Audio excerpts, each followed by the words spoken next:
Bonjour à tous. Installez-vous confortablement, car aujourd'hui, nous allons parler d'un sujet qui risque de faire monter votre température intérieure, bien plus vite que le réchauffement climatique. 32 000 hectares. Prenez une seconde pour visualiser ce chiffre. 32 000 hectares de forêt, de biodiversité, de paysages magnifiques en Gironde, partis en fumée.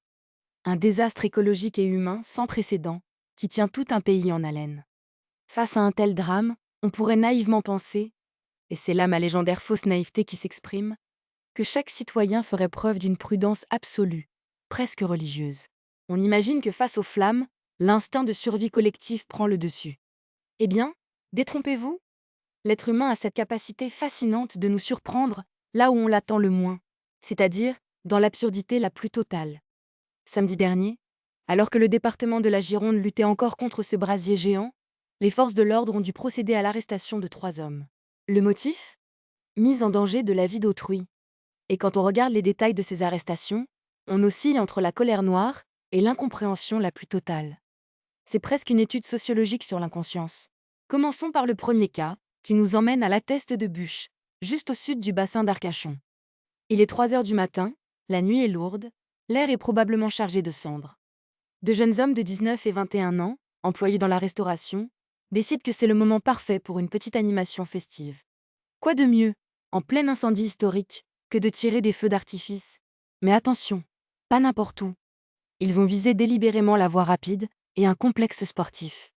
Le procureur de la République à Bordeaux, Renaud Godel, a été très clair. Ces 2 génies de la pyrotechnie improvisée seront jugés en comparution immédiate, dès ce mercredi. On a hâte d'entendre leur ligne de défense devant le tribunal.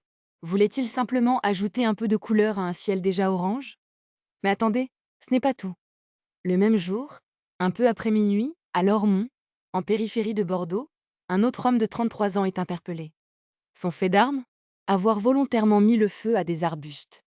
On pourrait s'arrêter là et se dire qu'il s'agit d'un pyromane classique. Sauf que cet homme est ambulancier de profession. Oui, vous avez bien entendu, un professionnel de santé, quelqu'un dont le métier est littéralement de sauver des vies et de transporter des blessés, s'est amusé à allumer des feux d'arbustes au milieu d'une crise majeure. Le procureur a précisé qu'il était alcoolisé au moment des faits. Il a été déféré devant le parquet. L'alcool a bon dos, mais le symbole reste d'une tristesse absolue. Et pour compléter ce tableau de chasse de l'irresponsabilité, direction Lacanau. Un homme de 26 ans a été surpris en train de fumer tranquillement. En creusant un peu, les gendarmes ont découvert que la veille, ce même individu avait allumé un barbecue à proximité immédiate de son campement en forêt. Un barbecue. En forêt.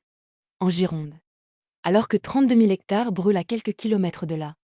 Cet homme sera quant à lui jugé en janvier pour mise en danger de la vie d'autrui. On se demande si certains vivent dans une dimension parallèle où les lois de la physique et de la gravité ne s'appliquent pas. C'est ici que l'analyse devient plus sombre. Pourquoi ces comportements, que l'on pourrait qualifier de faits divers, isolés, sont-ils en réalité le symptôme d'un mal beaucoup plus profond? Mercredi dernier, 2 pompiers professionnels ont perdu la vie en intervention à Mérignac, près de Bordeaux. Ils sont morts en tentant de protéger nos vies et nos forêts. C'est précisément après ce drame que le procureur Renaud Godel a annoncé un durcissement drastique des poursuites pénales contre l'usage du feu en milieu forestier. Dans les départements concernés, l'interdiction est totale, et cela inclut le simple jet de mégots. Le parquet déplore un comportement encore trop fréquent. C'est le mot de l'année pour désigner une inconscience criminelle. Désormais, jeter son mégot ou allumer un feu dans ces zones est passible d'1 an d'emprisonnement et de 15 000 € d'amende. C'est une excellente décision, mais elle pose une question fondamentale. Comment notre société en est-elle arrivée au point où il faut menacer les gens de prison ferme et d'une amende équivalente à 1 an de salaire pour qu'ils arrêtent d'allumer des barbecues dans une forêt en feu? Le civisme est-il devenu une valeur si rare qu'elle ne s'impose plus que par la force de la loi? Ces 3 hommes ne sont pas seulement des cas juridiques.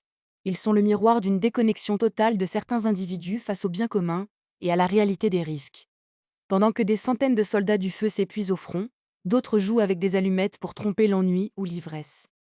La justice fera son travail. Et espérons que les sanctions seront à la hauteur de l'indignation collective. Si cette analyse vous a interpellé, si vous pensez que la préservation de notre environnement passe aussi par une prise de conscience individuelle forte, je vous invite à vous abonner à la chaîne. Activez la cloche pour ne rien manquer de nos décryptages.